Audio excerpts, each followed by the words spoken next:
Well, the Kingfish, his wife Sapphire, and her mother took a night out tonight. They all went to a movie. Right now, it's 11:30. They're just returning to the apartment and discussing the picture. Didn't you enjoy the picture tonight, Mama? Oh, yes, daughter. It was just wonderful. How'd you like it, George? Well, I went to sleep during the newsreel when that French diplomat was begging Ike for money. I seen that fella before. I think he's the same boy that used to bother Woodrow Wilson. I missed the whole feature. I got the program here. Don't sound like much to me. What do you mean, George? Well, look here at the title. The Moldy Rug with Joe Farrett. George, that's the Moulin Rouge with Jose Ferrer. Oh, yeah, that's right, yeah. I woke up a couple of times there. Which one was Jose? That little man, about 4.5 feet tall with the beard. Oh, that's who it was, huh? I think that was Mickey Rooney playing his own father. Oh, I thought it was a wonderful story. How a person that was ugly and unattractive could still find love. Yeah, I don't blame you for liking it, Mama. After all, how often on the screen does they do a life story of yours? What did you say? Oh, nothing. Here's the apartment. Let me get the key in here. Turn on the light, George. Wait a minute. I hear something. Oh, good heavens, George. There's somebody in the bedroom. Oh, George, I bet it's a burglar. Holy mackerel. Either that or some kind of an animal. I'll get my shotgun out of the hall closet here. Oh, now, George, be careful. Yeah, here it is. It ain't got no shells in it, but at least it'll scare him. Let's go. You first, Mama. Me first? Yeah, strategy. When I turns on the light, if the empty gun don't scare him, then your face ought to paralyze the boy. I'll open the door. Now, stand back, gals. I'll turn on the light. Now, let me see here and bear. Oh, Sapphire, this is awful. This is tragedy. What you mean, George? It's your brother Leroy, and here I is caught with an empty gun.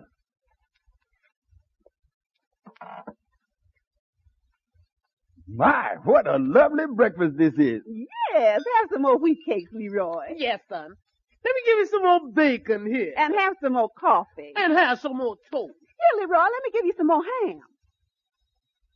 What about me? Shut up and eat your mush. Come on, Mama. Let's go in the kitchen and heat some more rolls for Leroy. These are wonderful eggs, brother-in-law, dear. Oh, they is good. They is delicious. I believe I'll have another one. They is good. Oh, they is great. Now, take it easy there, Leroy. You're working on them eggs harder than the chicken did. You don't begrudge me the food, does you? Oh, no, just keep shoving it in there. Maybe you'll choke on it or something. Oh, George, why is you talk like that? Can't you say anything nice to me? Yeah, when you leaving, Goofy? Oh, I just passing through this trip. I'm leaving in the morning, bright and early. Bright and early. Well, you may leave early, but there's as far as you get on that parlay. What's that? Oh, never mind, Goofy, never mind. What you want now? Would you post some maple syrup for me? Pour some syrup for you? Yeah. Yeah, I'll be glad to, yeah. Yeah, you is. Oh, brother-in-law, dear, you shouldn't ought to have done that. Pouring the maple syrup all over me like that. Yeah, well, ain't that a shame? It certainly is. Look here, I'm wearing your new silk pajamas. Come on in the large hall, Anna. Yeah, you say your brother-in-law got into town last night again, huh? How long has he established the beachhead for this time? Well, he say he gonna be here a couple of days, but I ain't taking no chances. I can give him a hint, and he ain't want it. I threw his overcoat down the stairs this morning. You think that's a strong enough hint? Yeah, I think it's got across to him, Andy. The goof was in it at the time. Yeah, he's a mess. Everything he ever done in his life, he's messed up, ain't he? Yeah. He had a great gimmick this winter to beat the horse races. He tried it at Hialeah in Florida. He worked out one of the greatest disguises, he said, that anybody ever had in their life. And then he got out there in the middle of the track and wigwagged information on the horses to a Confederate outside the track. But they caught him. Yeah, how'd they do that? Well, they think it was funny when they see the flamingo walking around the infield with binoculars. Yeah. Well, I guess he's always messing up something. By the way, didn't he get in trouble when he was working on for the railroad, too? Yeah, they sent him out with the section gang. He was too dumb to do anything else.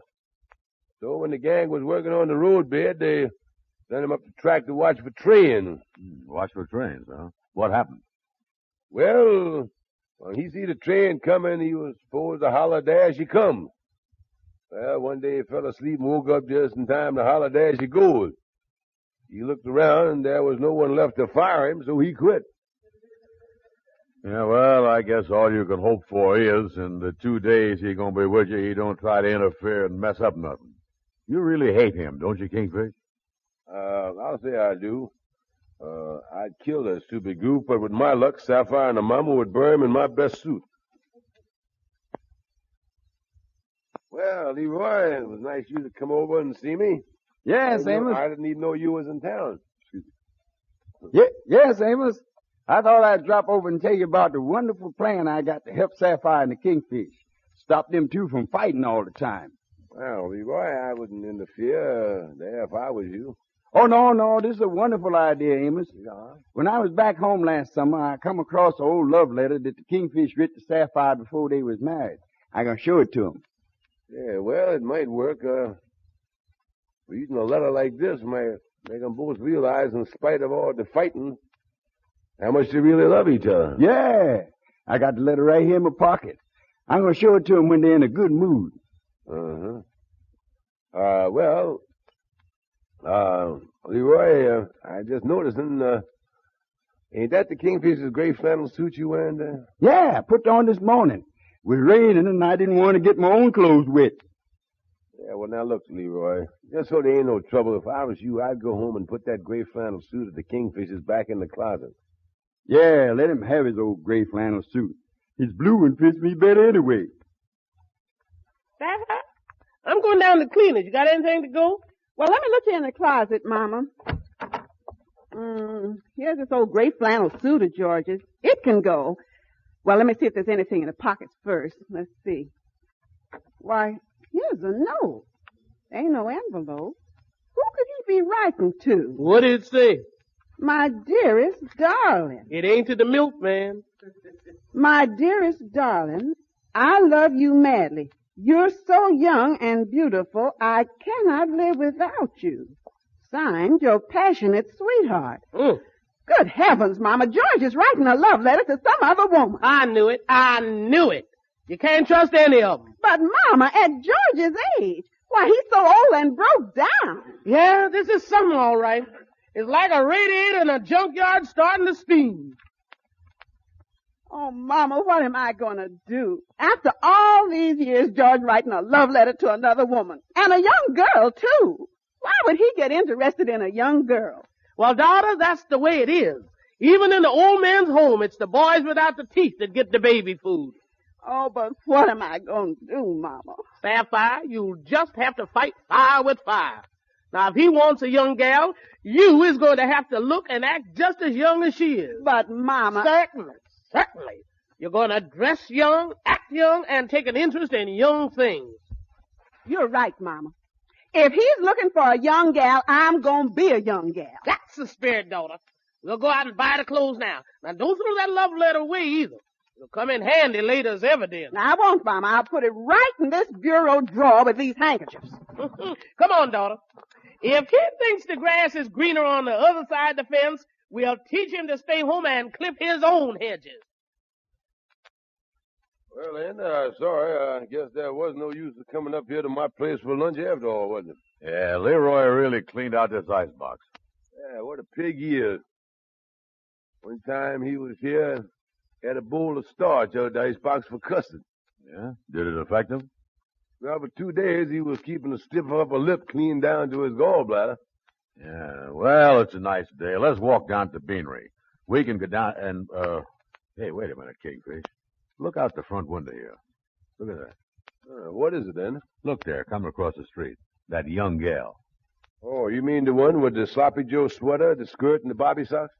Yeah, I have seen a lot of young gals, but that is the oldest young gal I done ever seen. Yeah, look at them bow legs on her there. She's walking like Gary Cooper after a hard day in the saddle. Yeah. Stayed in past high noon, too, didn't he? Sure did. She looks like she's got everything that Marilyn Monroe thrown away. What a goony-looking bird. Yeah, she's that bird is, I just noticed I happen to be the capistrano that goony bird is coming home to. That is Sapphire, and she's coming this way. Yeah, that's her, all right, and she's coming in here. What do you suppose she's up, is up? Well, I don't know, Andy. I better open the door here and let that juvenile delink in you. He's so overage.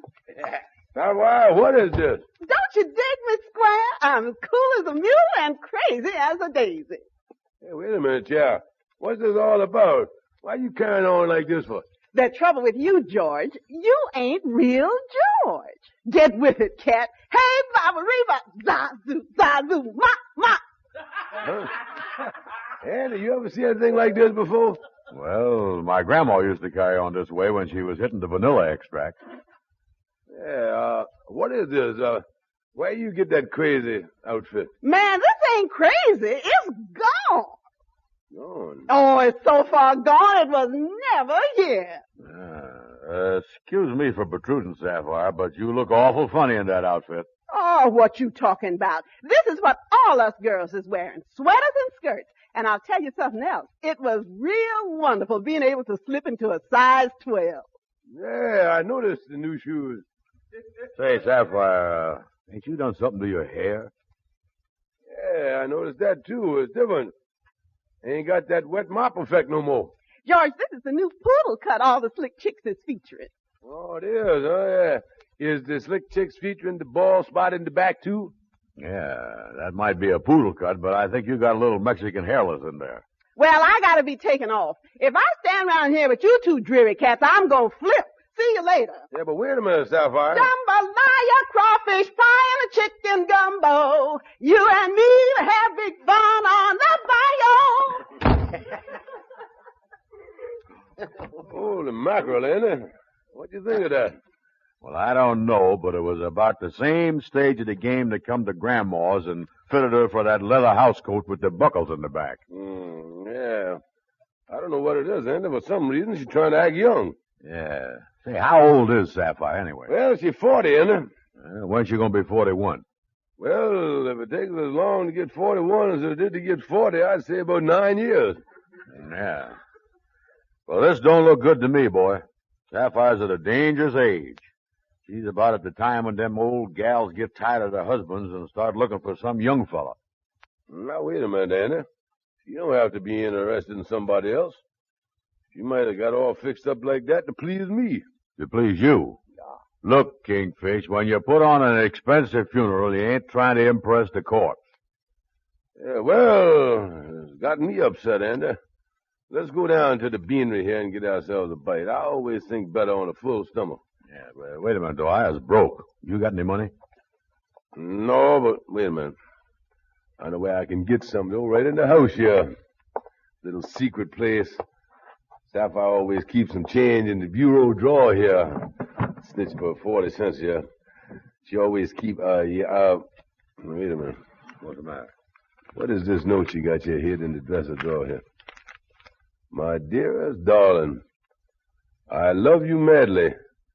You are so young and beautiful. Holy mackerel. Andy, the reason she dressed up so young is to impress another man. Yeah, boy, it looked bad. Read the rest of it. You are so young and beautiful, I cannot live without you. Signed, your passionate sweetheart. Andy, does you think Sapphire, my own wife, is going out with another boyfriend? Well, from the way he writes there, it don't sound like she's going out with no enemy. So, Kingfish, you figure that from that letter that Sapphire got a boyfriend that she's been writing love letters to, huh? Yes, Andy, I'm sure of it. There's another man in her life. Well, this ain't a very nice thing for her to do to you, Kingfish. No, Andy. They say a man's home is his castle. I think she has been playing ring around the moat with another Ivanhoe. Yeah, Kingfish. Oh, I tell you something. Well, hi, Calhoun. Hiya, boy. Calhoun, we've been waiting for you. What took you so long? I had to stop by the courthouse to make bail for my sister. Your sister, huh? Yeah, my sister Prudence. She worked down at the burlesque show. You know, she the one to do that dance with them two great big ostrich feather fans. Oh, and they arrested her, huh? What kind of defense you gonna put up? I'm gonna plead ignorance for her. How did she know that this was the molting season for ostriches? Yeah, well, I'm glad you got you, Calhoun. I need your advice. My wife is getting love letters from another man. And not only that, she's dressing young and carrying on like a young schoolgirl. Well, it's the same old story, huh? The woman been taking you for granted, Kingfish. Yeah, I guess so, whatever that line is. Well, at my age, how else could she take me? Yeah, what can the Kingfish do to bring Sapphire to her senses, Calhoun? You used the old dog in the manger routine, Kingfish. Sapphire don't want you now 'cause nobody else wants you. But if she thunk some other gal was interested in you, she'd soon change her story. Yeah, that's a great idea. Yeah, let her see me with another woman. Yeah, but wait a minute, though. Don't that bring up another problem? Where are you going to get a woman that'll agree to be seen with you? Well, Andy, you got a lot of gals. Couldn't you kind of at least lend me one for the evening? Oh, yeah. Yeah, and I think I know the gal that'll do it, too. Lulu Fontaine. Oh, the two-headed gal. Oh, yeah, she's intelligent, too. She's the head booner down at the tuna fish plant. Yeah. Oh, that's great, Andy. I can be seen with this Lulu Fontaine at the nightclub tonight. Yeah. And the place to go is the Golden Veil. That's where all the tired businessmen take their girlfriends. Thought they went to the Italy sister. Yeah, and to make sure Sapphire knows I is there, Andy, you can call up, disguise your voice, and make one of them unanimous phone calls. Yeah. Oh, boy, women sure is fickle, ain't they, Calhoun? Always has been. Well, look at Napoleon and Josephine. One night during the wars, Napoleon happened to return from a battle early, and he found his wife Josephine entertaining another man in the living room. Jonah? Yeah, and this boyfriend was a real lover boy. He was drinking champagne out of Josephine's slipper. And Napoleon looked at them wine-stained slippers, and then he looked his wife in the eye, and with fire in his voice, he uttered them famous French words, Je suis le bonjour de la liberté, la fraternité, et la bonne de Fond de Lac. What does that mean? Who gonna pay for them shoes? Hello? Hello, this is anonymous person. You ain't got no idea who it is. What? What's this? If you go down to the Golden Veil nightclub tonight, you will see something you shouldn't ought to see. That's the Golden Veil. Golden Veil? Yeah, you will see your husband tater-tating with a young tomato. Repeat, young tomato. That is all. Roger, over. Sapphire, who was that? I don't know, Mama. Somebody said George is going to be with a young girl at the Golden Veil nightclub. Mama, that's why he didn't come home tonight. I bet it's the same young hussy that writ him them love letters. Let's go. Yes, Mama. Where's my umbrella? That's right, daughter. You take your umbrella and I'll take the flat iron. And if this is true, I'm going to iron some fancy pleats in that thick head of his. Well, Miss Fontaine, it certainly was nice of you to meet me here at the Golden Veil. Oh, don't mention it, honey. It's a pleasure to do it for you, lover boy. Miss Lulu, the name is Mr. Stevens. Now, let's figure out what we can do when my wife gets here to make her jealous. Well, I could sort of snuggle up to you like this. Or I could snuggle up to you real close like this. Yeah. Excuse me, Miss Fontaine, but I think you over-snuggled on that last snuggle. What do you mean? Right now, I'm beginning to smell like a can of sardines. Right now, we're both sitting on the same chair. Oh, excuse me. Do you have any suggestions, Hotshot? Well, you see, kind of hot in here, ain't it? I'm afraid I'm a little rusty on this romantic stuff. See, the last time I was out with a gal was at a temperance picnic. They was all too busy attacking demon rum to get into any kind of stuff like this. Well, I could hold your hand. Then I could sort of tickle you under the chin. And then I could sort of run my fingers through your hair. Well, I wouldn't count too much on that last one if I was you. Oh, I've got it. When your wife gets here, I'll have my arm around you, and I'll be rubbing you on the back of the neck, nice and soft, like this. Yeah, well, I know, I don't want you, What's the matter, Mr. Stephen? Well, attacking Demon Run was never like this. Look, I tell you what, when my wife gets here, I'll holler Sapphire. Now, when you hear the word Sapphire, you throw your arm around me and say, honey bun, I love you. All right. When you holler Sapphire, say, who's this fella coming over to the table here? Holy mackerel, that's my brother-in-law, Leroy. Oh, what a break. This will get back to Sapphire faster than I thought. Him seeing me sitting here with a beautiful gal like you. Wait a minute. I'll let him have the business here. Hiya, Goofy. Well, bless my soul if it ain't the kingfish. Well, Goof, I guess you caught me with the goods. You done caught me here with a beautiful young gal, and unfortunate for me, I know you're going to get right back and tell Sapphire. Oh, don't be silly, brother-in-law, dear. For you to be out with a gal like this could only be two things. Either business or she lost out on a quiz program and had to take the consequences. Now, wait a minute, young Leroy. And on top of that, why would I tell Sapphire? I'm trying to bring you two together. I even brung an old love letter up with me from Georgia that you writ to Sapphire years ago. No. Now, we is tater-tating. We is, you say you brung, what about a love letter that I... Yeah, it was signed Your Passionate Sweetheart. I don't know what happened to the thing. I must have lost it. But Leroy... Yeah, I see you around, Kingfish. I got to leave with my friends now. Holy mackerel. I done got jealous over my own love letter. What's the matter here? Don't ask no questions, Lulu. Now, look here. We got to get out of here. Slide around the table there. Hurry up.